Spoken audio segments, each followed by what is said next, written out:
This is Storybook Radio. The herb appeared quietly, slipping into the world without announcement or explanation. No pharmaceutical company introduced it during a press conference. No university laboratory claimed responsibility for its discovery, and no research paper carried its name across the pages of a scientific journal. Instead, it spread the way rumors often do, through late-night conversations, small gatherings, and the curiosity of people willing to try something unfamiliar. The first bag appeared at a college party on an ordinary Friday night. Music pulsed through the small apartment while students crowded into the kitchen, balancing plastic cups and laughing over conversations that overlapped in every corner of the room.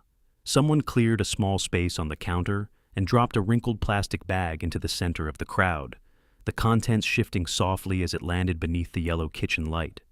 Inside the bag were leaves. At first glance they looked similar to marijuana, but the color carried a darker shade that made the plant appear older somehow, as though the leaves had grown in deeper shade than most vegetation. Thin silver veins stretched through each blade in branching patterns that resembled delicate circuitry, catching the light whenever someone tilted the bag to examine it more closely. A student with long hair pinched one leaf between his fingers and raised it to his nose. "It smells strange," he said. The scent drifting from the plant was difficult to describe. It wasn't sweet like most herbs, and didn't carry the sharp bitterness of something poisonous. Instead, the smell lingered somewhere between earth and metal, faint but persistent, like rain settling over stone after a long, dry season. Curiosity spread quickly through the group. Someone produced rolling paper, while another student broke apart a few of the leaves, sprinkling them carefully into the thin white sheet before sealing it with practiced fingers. The room grew slightly quieter as the joint was lit, the small flame from the lighter dancing briefly against the ceiling before fading into the dim glow of the overhead bulb. The first inhale looked ordinary enough. The boy leaned against the counter while the smoke curled slowly from his mouth, drifting toward the open window where the night air carried it away. For several seconds, nothing happened, and the room resumed its usual rhythm of music and conversation. Then the boy began to laugh. Not loudly, and not in the reckless way people usually laugh when they are drunk or high, but with a soft, quiet amusement that seemed to come from somewhere deeper. His eyes moved around the room slowly, lingering on objects as though he were noticing them for the first time. "Do you ever see it?" he asked. Someone nearby frowned. "See what?" "The patterns," the boy said, his voice lowering into something almost reverent. "Everything connects." The room grew still again. He raised a hand and pointed toward the ceiling, as if tracing invisible shapes in the air, his expression calm and strangely focused, while the others watched with uncertain curiosity. Another student took the joint, then another. Within minutes, several people had tried the herb, each reacting slightly differently, but sharing the same strange shift in mood. Some began describing colors drifting across the walls, while others spoke about hearing sounds hidden beneath the music, deep vibrations that seemed to exist behind the rhythm of the speakers. One dark-haired girl stood near the refrigerator, staring upward at nothing. Her lips moved slowly. At first, no one paid much attention, assuming she was mumbling along to the music. But as the sounds continued, the room began to quiet again. The words she spoke were not English. They weren't Spanish or French or any language the students recognized.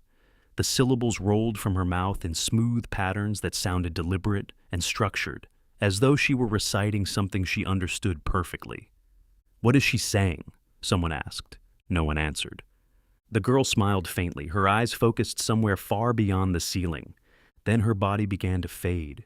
The change started subtly, the edges of her arms losing their sharpness as though the air around her had begun dissolving the shape of her skin. Fingers grew translucent first, the bones beneath them becoming faint and indistinct, while the light from the kitchen bulb passed slowly through them. Someone stepped forward. "Hey, stop!" But before anyone could touch her, the girl disappeared completely. There was no flash of light, no smoke, no sound, only absence. The joint slipped from her hand and landed softly on the floor. For several long seconds no one spoke. Someone finally laughed nervously and suggested she had slipped out the back door without anyone noticing. But the door remained closed, its lock still hanging firmly in place. By morning, the story had already begun spreading across campus. Within days, the herb appeared at other parties, other dorm rooms, other gatherings where curiosity outweighed caution. Each time the experience followed the same pattern: confusion, sudden happiness, strange language spoken by people who had never learned it. Then, disappearance. Videos began circulating online showing the moment people faded away during the high, their bodies dissolving gradually into transparency before vanishing entirely. News outlets picked up the story almost immediately, bringing scientists and researchers onto late-night panels where they argued about the possible explanations. Some claimed the herb triggered a previously unknown chemical reaction that decomposed human tissue at the molecular level. Others dismissed the theory outright. Matter could not simply vanish, not without leaving behind energy, radiation, or some trace of the process. The herb produced none of those things. Its chemical structure appeared harmless, almost disappointingly ordinary under laboratory analysis. Yet, people continued disappearing. Elias Mercer watched the debates with growing frustration. At 22, he had already built a reputation as one of the most disciplined students in the university's physics program, the kind of person professors trusted with delicate experiments and complex calculations that required careful logic. He had never smoked anything, never experimented with drugs, and rarely attended the parties where the herb circulated. His world revolved around equations, controlled experiments, and the steady belief that reality followed measurable laws. The herb violated those laws. "How can a plant dissolve human tissue?" Elias asked one evening during a study session, "when the compound contains no acids, no reactive enzymes, and nothing capable of breaking down organic matter?" His classmate shrugged. "Maybe it doesn't dissolve them." Elias leaned back in his chair, staring thoughtfully at the equations scattered across his notebook. "That's the only explanation that fits chemistry. But people are still disappearing." Elias didn't argue. He simply watched the reports more closely. Because every explanation he examined led back to the same impossible question. If the herb contained nothing capable of destroying matter, where were the people going? Elias did not believe in rumors, especially the kind that spread through crowded lecture halls and dormitory corridors with no evidence attached to them. He had already built a reputation among his professors as the sort of student who approached every problem with patience and careful logic, someone who trusted measurements more than speculation and preferred equations that behaved consistently over stories that relied on mystery. Reality followed rules. Matter behaved predictably. Disappearances without energy, residue, or trace did not belong in the same universe as the laws he had spent years studying. Still, curiosity has a way of slipping into even the most disciplined mind. 2 weeks after the herb first appeared in campus conversations, a sealed plastic bag found its way onto Elias's desk during a late afternoon study session. One of his classmates, lanky, messy-haired, dropped it there casually, almost as a joke, before gathering his books and leaving the room. "If anyone can explain it," the classmate had said while walking toward the door, "it's probably you." The bag remained on the desk long after the room emptied. Elias stared at it for several minutes before finally picking it up. The leaves inside looked exactly like the ones he had seen in the news footage, dark green with thin silver veins stretching across their surface in delicate branching patterns. The plant appeared almost ordinary at first glance, yet something about the structure of the veins suggested an unusual level of symmetry, as though the leaf had grown according to a design more deliberate than nature typically allowed. He slipped the bag into his backpack. Later that night, long after the rest of the science building had emptied and the hallway lights dimmed into their quiet evening mode, Elias unlocked the laboratory door and stepped inside. The room smelled faintly of alcohol wipes and sterilized glass. Rows of microscopes stood along the central table, their polished metal frames reflecting the overhead lights with quiet precision. Cabinets along the walls held trays of slides, pipettes, and sealed containers of chemicals labeled in careful handwriting. Elias set his backpack on the counter and removed the bag. Working slowly, he pulled on a pair of gloves, adjusted his safety goggles, and laid a single leaf inside a sterile petri dish. The process felt routine, the same sequence of motions he had performed hundreds of times while examining biological samples for class. Yet the plant seemed to hold the room's attention in a strange way. Even beneath the bright laboratory light, the veins glimmered faintly, catching the glow whenever Elias tilted the dish to adjust its position beneath the microscope. He lowered the lens. At first, the herb revealed nothing unusual. Under magnification, the cellular structures resembled those found in countless other plants, the membranes forming soft geometric patterns that surrounded clusters of chloroplasts, quietly performing their familiar work. If Elias had stopped there, the experiment would have ended quickly with the simple conclusion that the herb contained no obvious abnormalities. Then something flickered inside the tissue. Elias leaned closer. A small point of golden light appeared between two cells, hovering briefly before vanishing again so quickly that he almost convinced himself he had imagined it. He adjusted the focus. For several seconds the plant remained still. Then another orb appeared. This one lasted slightly longer, glowing softly as though illuminated from within before collapsing into darkness. The light did not travel across the plant's surface the way reflections normally did. Instead, it seemed to emerge from somewhere inside the leaf itself, forming briefly before dissolving back into the surrounding space. Elias felt his pulse quicken. He activated the microscope camera and began recording. The phenomenon repeated itself again and again. Tiny golden spheres blinked into existence between the cells, hovered for fractions of a second, then disappeared without leaving behind any measurable change in the surrounding tissue. Each orb appeared perfectly round. Each one emitted the same faint glow, and each vanished too quickly to measure.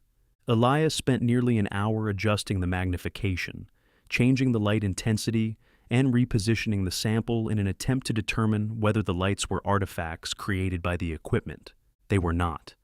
The orbs continued appearing regardless of the settings he used, their brief flashes of light forming and collapsing with persistence as though the plant itself were generating them. "What are you?" Elias murmured to the empty laboratory. The question echoed softly against the metal cabinets. When he finally stepped away from the microscope, the clock on the wall showed that nearly 3 hours had passed without him noticing. The laboratory remained silent, except for the low hum of the ventilation system, pushing filtered air through the ceiling vents. Elias removed his gloves slowly. If the herb truly produced those orbs, then the explanation could not exist within conventional chemistry. No known biological process generated bursts of light that appeared and disappeared within fractions of a second without releasing measurable energy. The phenomenon belonged to another field entirely: physics. Later that night, sitting alone in the dim glow of his laptop screen, Elias began searching through academic databases for anything resembling what he had seen. Buried deep within obscure theoretical papers, he eventually found something unsettling. Several physicists had once hypothesized the possibility of microscopic fractures in spacetime, tiny distortions forming under certain exotic conditions before collapsing almost immediately. In theory, such distortions might resemble extremely small wormholes, openings through which matter or energy could pass if they remained stable long enough. The idea had never been proven. Most researchers considered it mathematically interesting, but physically impossible. Yet the golden orbs in the herb looked disturbingly similar to the diagrams in those papers. Elias leaned back in his chair. For the first time since beginning the experiment, doubt crept into the certainty that had guided his thinking for years. If the herb could somehow produce those distortions, then the disappearances people described might not be destruction at all. They might be movement, and the people who vanished might not be gone. They might simply be somewhere else. There were bigger concerns arising from his growing obsession with the research. He had spent too much time studying material that wasn't even on his exams. Elias felt the blow the moment his professor returned his exam, the red letter written neatly at the top of the page standing out against the white paper like a quiet accusation. C. For several seconds he simply stared at it. He had not received a grade that low since his first year at the university, and even then the mistake had come from rushing through a problem rather than misunderstanding it. Now the equations he had once solved instinctively seemed to blur together, his thoughts drifting away from the lecture and back toward the strange golden lights flickering beneath the microscope in the laboratory. After class, Professor Adler, thin with gray in her bun, asked Elias to remain behind. The lecture hall emptied slowly, while Elias gathered his notebook and walked toward the front desk, where she sat reviewing the remaining exams with a thoughtful expression. When he approached, she folded his paper once and rested her hands on it, as though weighing how carefully to ask the question. "Everything going all right at home?" she said. Elias hesitated. "Why do you ask?" "You've always been one of the strongest students in the department," she replied calmly. "This is unusual." He glanced at the test again. "I recently picked up a part-time job," he said. "The hours have been a little difficult to balance." The explanation came easily. The professor nodded after a moment. "Just make sure it doesn't interfere with your work here." "I won't." Elias left the lecture hall with the folded exam tucked into his notebook. The lie lingered with him as he walked back across campus. There was no job, only the herb sealed inside a laboratory refrigerator, and the golden lights that appeared within it like brief stars blinking in and out of existence. That evening he unlocked the door to his apartment and stepped inside. Something felt wrong immediately. He couldn't say why at first. The room looked almost identical to the way it had always looked, the same quiet arrangement of furniture and books filling the small space. Then he noticed the photograph. The framed picture above his desk hung on the opposite wall. Elias stopped in the doorway. The photograph had always rested to the left of the desk, where afternoon sunlight passed across the glass and illuminated the image during the later hours of the day. Now, it hung above the bookshelf on the far side of the room, positioned neatly between two rows of textbooks, as though it had always belonged there. He walked toward it slowly. The wall where the picture should have been showed no empty nail hole, no faint mark in the paint, nothing, only smooth white plaster. Elias frowned. Perhaps he had moved it himself and forgotten. The thought seemed reasonable enough, though something about it left an uncomfortable pressure behind his eyes. He let it go. The next morning, Elias woke before the alarm, the gray light of the early hours slipping through the blinds and spreading across the room in narrow bands that moved gently with the breeze outside. For several seconds he remained still beneath the blankets, his mind hovering in that quiet space between sleep and full awareness, while the familiar shapes of his apartment settled into focus around him. Something felt wrong, not sharply wrong, just slightly misplaced. The kind of feeling that arrives when you walk into a room and realize someone has moved a chair only a few inches, enough that your body senses the difference before your mind understands it. Elias blinked and stared at the ceiling. The shadows looked unfamiliar. He rolled onto his side and reached toward the nightstand where his phone usually rested. His hand met empty air. He frowned and pushed himself up on his elbows. The window stood on the opposite side of the room. For several seconds he simply stared at it, trying to understand what he was seeing. The thin curtains moved gently with the morning breeze, the sunlight slipping through the fabric and spilling across the wooden floor in a direction it had never traveled before. The light should have been hitting the wall behind him. Instead, it stretched across the bed. Elias sat up slowly. The mattress shifted beneath him as he swung his legs over the side, his feet touching the cold floorboards while he turned his head to examine the room more carefully. The bed had moved, not rotated, relocated. The entire frame now rested against the opposite wall, positioned perfectly beneath the window where the desk lamp used to cast its light across the pillows at night. He stood there for a moment, barefoot on the floor, trying to reconstruct the room the way it had looked the night before. The desk still stood across the bookshelf. The chair leaned beneath it exactly the way he had left it. The small stack of notebooks remained arranged in their usual careful order. Only the bed had changed. Elias walked around it slowly, his hand resting on the wooden frame, as though confirming that it was solid. The floorboards showed no marks, no scratches, no signs that the heavy frame had been dragged across the room during the night. He looked toward the wall where the bed had originally been. Nothing. Just empty space. For several seconds he stood there, replaying the memory of the previous evening in his mind, searching for the moment when he might have moved the bed himself. He found nothing. Finally, he rubbed his face and exhaled quietly. "All right," he said to the empty apartment. The word echoed softly through the room. Elias dressed slowly, pulling on his shirt and shoes, while glancing back at the bed several times, as if expecting it to move again while he watched. The frame remained where it was beneath the window, silent and perfectly still, giving no sign that anything unusual had happened during the night. He stood there for a moment longer before finally leaving the apartment. The walk to campus felt ordinary enough.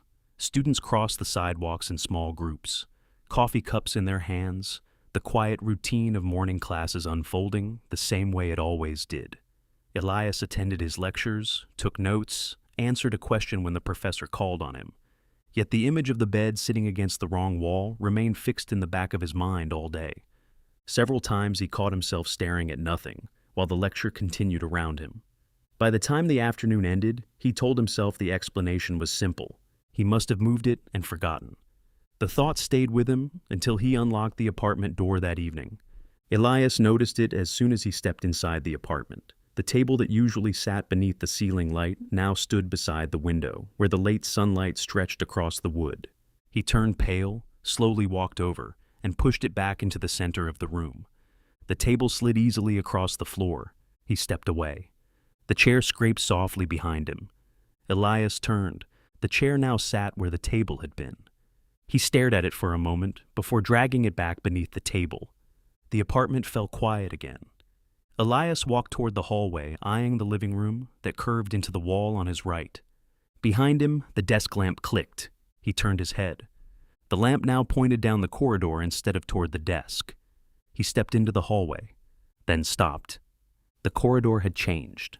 Where the living room should have been, there was only a wall. The hallway bent left instead, forcing him to turn the opposite direction before reaching the couch and television that still sat exactly where they always had. The furniture hadn't moved, only the path to it. That evening he called Marcus, a broad-shouldered and easygoing student, the only person he trusted with information. "I need you to stop by," Elias said nervously. Marcus arrived about 20 minutes later, knocking twice on the door before letting himself in the way he always did. He stepped inside carrying a paper bag from a nearby diner, the smell of fries filling the small apartment as he kicked the door shut behind him. "You sounded weird on the phone," Marcus said, glancing around the room while setting the bag on the kitchen table. "What's going on?" Elias watched him carefully. Marcus moved through the apartment without hesitation, pulling out the chair and sitting down like he had done a dozen times before. No confusion, no pause. Elias leaned against the counter. "Has my place always looked like this?" he asked. Marcus opened the bag and pulled out a carton of fries. "What do you mean?" "The hallway." Marcus turned his head and looked toward it. "It's always been like that." Elias said nothing. Marcus studied him now. "You haven't tried that herb, have you?" Elias shook his head. "Never." Marcus nodded slowly, though his eyes lingered on Elias a moment longer before he started eating. When Marcus finally left, Elias walked him outside. They crossed the parking lot together, their footsteps soft against the asphalt beneath the streetlights. Marcus reached his car and gave a casual wave. "Get some sleep," he said, before climbing inside, starting the engine and sweeping across the lot. Within seconds, the car disappeared around the corner of the complex. Elias stood there a moment, then turned back toward his apartment. He stopped. The building stood across the complex, not where it had been before. Elias blinked and slowly looked around. The walkway that should have led straight to his door now stretched across the lot instead. He turned in a slow circle. Even the road beyond the complex had shifted. Quieter, the usual traffic replaced by a long stretch of empty asphalt beneath the streetlights. Halfway across, Elias slowed. Something beyond the road looked wrong. Where a line of trees should have been, tall white structures now rose into the night sky. Their surfaces were smooth and pale, catching the faint glow of moonlight. Pyramids. Elias stood there for a moment before finishing the crossing, stiff, completely flabbergasted. Eventually, he gathered the strength to push further down the sidewalk. Several people moved slowly along the pavement. At first, he thought their steps looked strange. Then he realized they weren't touching the ground. Each of them hovered inches above the sidewalk, drifting forward with calm, effortless motion. Thin markings crossed their faces in faint glowing patterns. Elias turned to an ordinary biker guy standing near a convenience store. "Do you see that?" he asked, pointing. The man looked where Elias pointed. "I don't see anything." Elias tried to explain, but the words leaving his mouth sounded wrong, smooth syllables forming a language he didn't recognize. The man frowned. I can't understand you, he said before turning away. A quiet chill moved through him. Elias looked down at his hands again. The edges of his fingers had grown faint, the skin thinning slightly as though light could pass through it more easily now. Not invisible, just translucent enough to make his pulse quicken. A cold realization settled into him. He had taken in the drug. Somehow, some way. He had handled the plant carefully every time he examined it in the lab. Gloves, goggles, lab coat, sterile containers. He had never smoked it, never inhaled the smoke like the others who passed the herb around at parties. Yet the change was happening to him anyway. Most people who use the herb describe the same thing. Confusion at first, then overwhelming happiness. A calm sense of discovery that kept them returning to the drug again and again. They kept smoking it, even after watching others disappear. Maybe that was the reason. Maybe the euphoria comes from what they unlock, said a soft voice from the man behind him. Elias turned. One of the marked figures hovered a few feet away, the thin lines across his face glowing softly beneath the streetlight. His body floated inches above the pavement, unmoving and perfectly balanced in the air. They wouldn't want it to go away, the man continued calmly. Elias swallowed. What is it unlocking? The man looked toward the distant white pyramids rising against the horizon. My civilization once lived among the common man, he said. We gave them a gift, a gateway, to astrology. Elias stared at him. Mayans? The man nodded slightly. You believe we disappeared?